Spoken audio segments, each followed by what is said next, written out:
প্রিয় দর্শক, স্বাগত জানাচ্ছি কালের কণ্ঠের আজকের বিশেষ সাক্ষাৎকারে।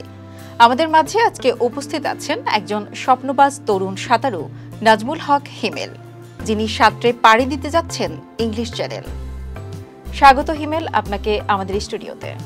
ধন্যবাদ আপনাকে। শুরুতেই আমরা জানতে চাচ্ছি আপনার কাছে যে এই সাঁতার শুরুর জার্নি বা আপনার ইচ্ছেটা কবে থেকে শুরু হয়েছে? আমি আমার ফ্যামিলিগত আমার বড় ভাই, মেজো ভাই, আমার বাবা সবাই সাঁতারও ছিলেন। তো আমি 1998 সাল থেকে বাবার হাত ধরে সাঁতার শুরু করি। তারপর যখন অল্প একটু সাঁতার পারি তখন থেকে আমি কিভাবে সাঁতারু হব সেটা আমার ইচ্ছা হয়। বড় ভাইয়ের সাথে আব্বার সাথে যখন আমি ঢাকাতে আসি, বড় ভাই যখন জাতীয় সুইমিং কমপ্লেক্সে সাঁতার প্রতিযোগিতা করেন তখন প্রথম নীল পানি দেখে আমার কাছে একটা আলাদা অনুভূতি আসে। তো তখন থেকে আমার কাছে ঢাকা মানে সুইমিং পুলের পানিটা ওইরকম একটা মাথার ভিতর অনুভূতি ছিল। তো আমার বাবার বন্ধু সুলেমান, মিস্টার সুলেমান, উনি বিকেএসপির কোচ। উনি পরবর্তীতে আমাদের এলাকায় যান।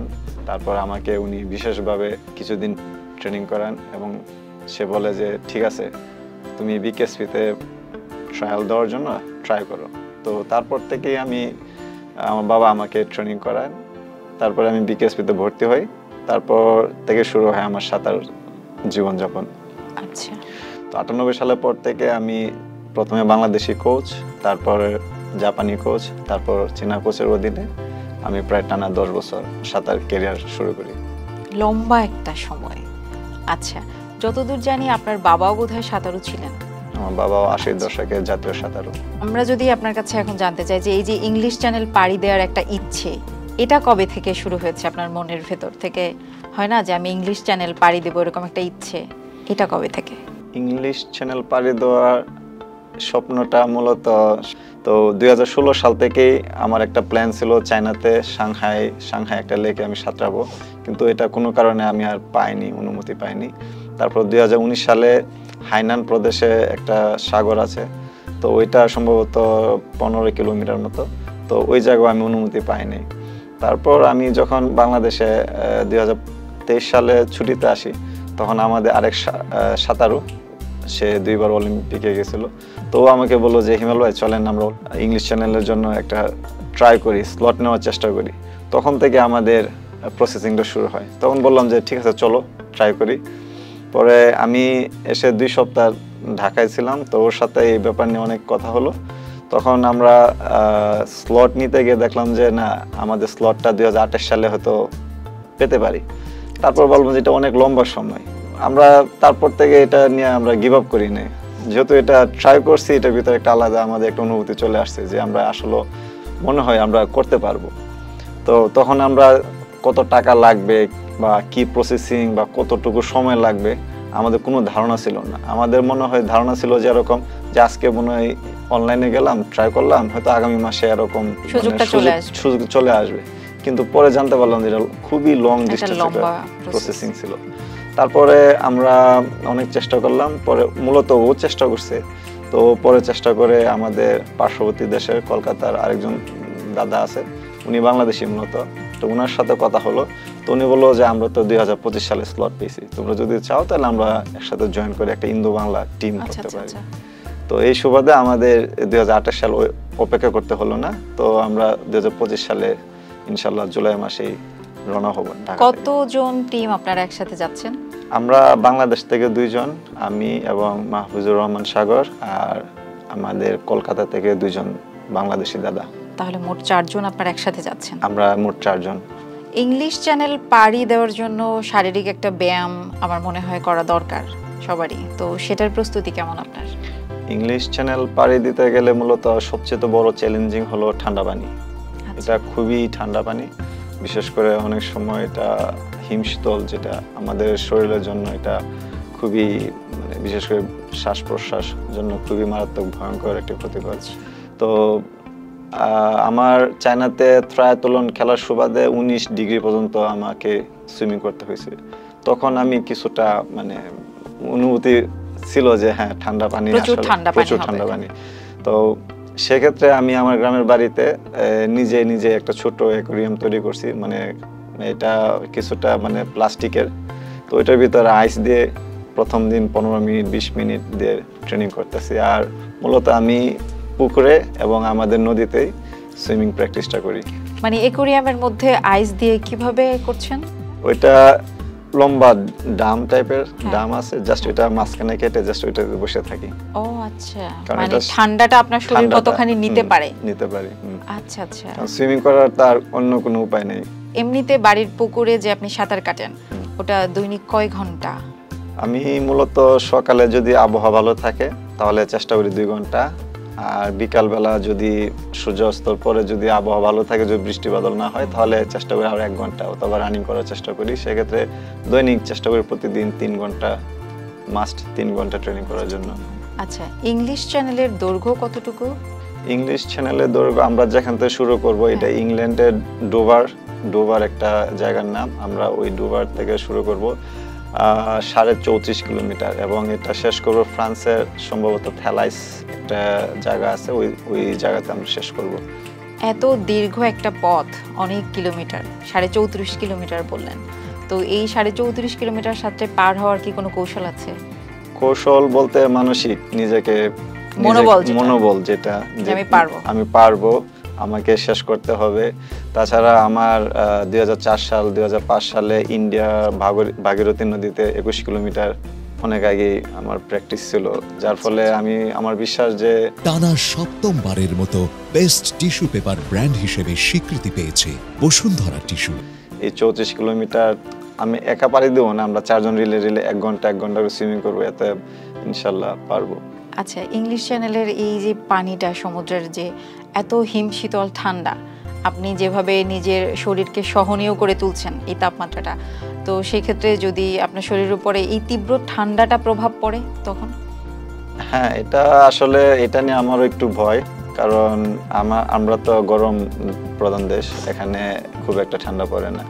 তো চীনে থাকা অবস্থায়, যেমন চীনে কিছু লেক আছে যেখানে অনেক সময় চীনের খুব বয়স্ক নাগরিকরা এরা খুবই পছন্দ করে ওই হিমশীতল পানিতে ঠান্ডা পানিতে সুইমিং করার জন্য। আমার যতটুকু মনে পড়ে, সম্ভবত 2013 কিংবা 14 সালে ফার্স্ট জানুয়ারিতে একটা ইভেন্ট ছিল 500 মিটার। তো এটা সম্ভবত পানির টেম্পারেচার ছিল 5 ডিগ্রি। তো ওইটা আমি কভার করছিলাম, কিন্তু অল্পের জন্য আমি আর কভার করি না, কারণ আমার মনে হচ্ছিল যে ঠান্ডা চেহারা জ্বলে যাচ্ছে। তো আমার ওই পূর্ব অভিজ্ঞতা থেকে আমার কাছে বিশ্বাস যে 15 ডিগ্রি আমি পারবো, মানে ওটা সহ্য করতে পারবো। হ্যাঁ, ওই সহ্য করতে পারবো। এত বড় একটা চ্যালেঞ্জ নিতে যাচ্ছেন, ভবিষ্যতে কি আরো কোনো চ্যালেঞ্জ নেওয়ার ইচ্ছা আছে? ভবিষ্যতে চ্যালেঞ্জ যদি পুনরায় আবার সুযোগ হয় তাহলে অবশ্যই আবার ইংলিশ চ্যানেল যাব।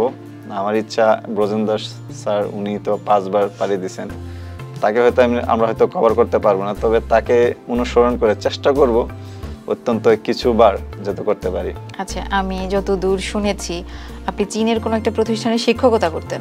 জি। আচ্ছা, ওটার কি অবস্থা এখন? আমি চীনে 2008 সালে বাংলাদেশে পড়াশোনা করে 2008 সালে চীনে ব্যাচেলর জন্য যাই, এবং ব্যাচেলর এবং মাস্টার্স আমি এই 2টা বিষয়ে সাঁতার নিয়ে পড়াশোনা করি। তারপরে একটি স্কুল থেকে একটু অফার পাই, এবং ওই স্কুলের সাথে পার্ট টাইমলি আমি বেশ 5-6 বছর জব করি। এখন এই যে নতুন একটা স্বপ্নের পথে যাত্রা করছেন, নবীন যারা আছেন আমাদের দেশের সাঁতারুরা, তাদের জন্য কি পরামর্শ থাকবে? বিশেষ করে নিকলি কিশোরগঞ্জ, যেটা আমার কাছে মনে হয় শুধু আমার না, সমগ্র বাংলাদেশের কাছে সাঁতারুর সবচেয়ে বড় কারখানা। আমার বিশ্বাস নিকলিতে আমাদের সাফ গোল্ড মেডেলিস্ট আছে, নিকলিতে আরো অনেকে অলিম্পিকে গেছেন, কিন্তু স্বর্ণ পদক তো বাংলাদেশে নাই, কিন্তু কেউ ইংলিশ চ্যানেলে যাননি। আমি আসলে মূলত গত 14 তারিখে জাস্ট সবাইকে জানাইছি, তো তারপর থেকে সবাই বলতেছে ভাইয়া ইংলিশ চ্যানেল, এটা তো আমরা অনেক আগে শুনেছি যে ওনারা ব্রজেন্দ্র দাস, মোশাররফ হোসেন খান এরা ওনারা গেছিলেন, কিন্তু আসলে মূলত এটা জিনিসটা কি। তো ওরা তো এখন সবাই স্মার্ট, সবার কাছে স্মার্টফোন আছে, সবাই ইউটিউবে গিয়ে সার্চ করছে, ফেসবুকে গিয়ে সার্চ করে দেখছে ও ভাইয়া এটা তো অনেক ডেঞ্জারাস একটা জায়গা, আপনি এই ঠান্ডা পানিতে সুইমিং করবেন, জেলিফিশ আছে। তো আমাকে প্রতিনিয়ত সবাই বলতেছে এখানে তো অনেক বড় বড় মাছ থাকবে, কি করবেন। তো আমার কাছে খুব ভালো লাগতেছে। আমার খুব ইচ্ছা যে আমাদের এলাকা থেকে, নিকলি থেকে ভবিষ্যতে আর একজন কেউ যাক, এবং বাংলাদেশ থেকে অনেক মানুষ যাক, কারণ আমরা 37 বছর পরে যাচ্ছি, এটা একটা ব্রেক থ্রু হচ্ছে। তো আমরা চাই যে এত লম্বা সময় যেন আর না হয়, আর না যত দ্রুত সম্ভব আবার কেউ না কেউ যাক, অল্প অল্প গ্যাপে যাতে হ্যাঁ। হচ্ছে পারফর্ম করে বাংলাদেশের মানুষ। আচ্ছা ঠিক আছে। আর একটা প্রশ্ন, যে এই 34.5 কিলোমিটার পাড়ি দিবেন আপনি, এটা কি একেবারে এক নাগাড়ে সাঁতরাতেই হবে এরকম কিছু? আমরা যেহেতু রিলে সুইমিং করব, সেক্ষেত্রে আমাদের 1 ঘন্টা করে টিম মেম্বার চেঞ্জ করতে হবে। যদি আমরা সিঙ্গেল হতে করতাম তাহলে আমাকে এক নাগারে ফিনিশ করতে হতো। হিমেল ভাই, আমরা হচ্ছে যদি ইংলিশ চ্যানেলটা সম্পর্কে একটু বিস্তারিত জানতে চাই, যে সাধারণ মানুষ কি ভাবে আসলে এই নামটা শুনলে, তো সেক্ষেত্রে হচ্ছে আপনি সাধারণ মানুষের জন্য একটু খুলে বলেন ব্যাপারটা কি। ইংলিশ চ্যানেল মূলত যখন আমরা সাঁতার মানে বাংলাদেশে যখন আমরা সাঁতার প্রতিযোগিতা করি, তখন আমাদের সুইমিং পুলে যেমন ব্রজেন দাস এবং মোশাররফ হোসেন খানের ছবি টানানো থাকে, তারা 5 বার, কেউ 1 বার সফল হয়েছেন। ব্রজেন দাস উনি স্বাধীনতার পূর্বে 5 বার পাড়ি দিয়েছেন, স্বাধীনতার আগে, এবং স্বাধীনতার পরে মোশাররফ হোসেন খান উনি 1 বার পাড়ি দিয়েছেন। তো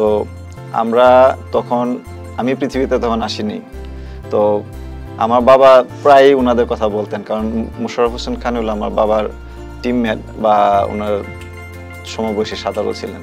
তো যার ফলে ওনাদের ভিতরে একটা খুব সুন্দর একটা বন্ডিং আছে। যেমন আমি আর সাগর যাচ্ছি, যেমন আমাদের সাথে যেমন একটা বন্ডিং আছে, ঠিক তেমনই একটা বন্ডিং ছিল আমার বাবা এবং মোশাররফ হোসেন খানের সাথে।